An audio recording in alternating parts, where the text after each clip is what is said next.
আসসালামু আলাইকুম, সবাই কেমন আছেন? আশা করি সবাই ভালো আছেন।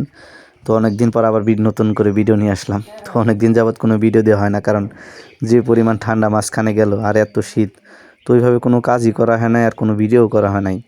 জানি না কী অবস্থা।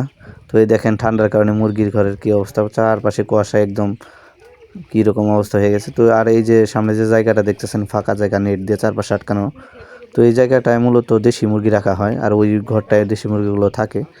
তো আসলে লিটন ভাইয়ের খামারটা আসার কারণ হলো, আপনি ভিডিও দেওয়ার কারণ হলো, আপনারা যারা দেশি মুরগি পালতে চান তারা চাইলে এইভাবে চারপাশে আটকায় দিয়ে, উপরে আটকায় দেওয়া এইভাবে আর কি দেশি মুরগিগুলো লালন পালন করতে পারেন। দেখা গেছে আপনার ওই মুরগিগুলো এইখানে ছাইড়া দিলে ওই শিয়াল টিয়াল বা অন্য কোনো কিছু ধরার সম্ভাবনা থাকে না আর কি। দেখা গেছে মুরগিগুলো অনেক ভালো থাকে। তো এই কারণে ভিডিওটা দেওয়া আপনাদের। তো এই জিনিসটা আমি দেখাইতে চাইছিলাম আজকে।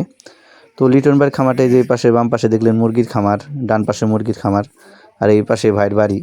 তো আসলে সব মিলিয়ে খামারটা আমার অনেক পছন্দের আর কি, যদিও নিচু এলাকা, রাস্তাঘাট অতটা ভালো না। তো এই হলো আজকের ভিডিও। আর আমার ভিডিও যারা প্রতিনিয়ত দেখেন অবশ্যই লাইক শেয়ার করবেন। তো সকলে ভালো থাকবেন, সুস্থ থাকবেন। দেখা হবে পরবর্তীতে কোনো ভিডিওতে, আর অবশ্যই নিয়মিত ভিডিও পাবেন। আসসালামু আলাইকুম।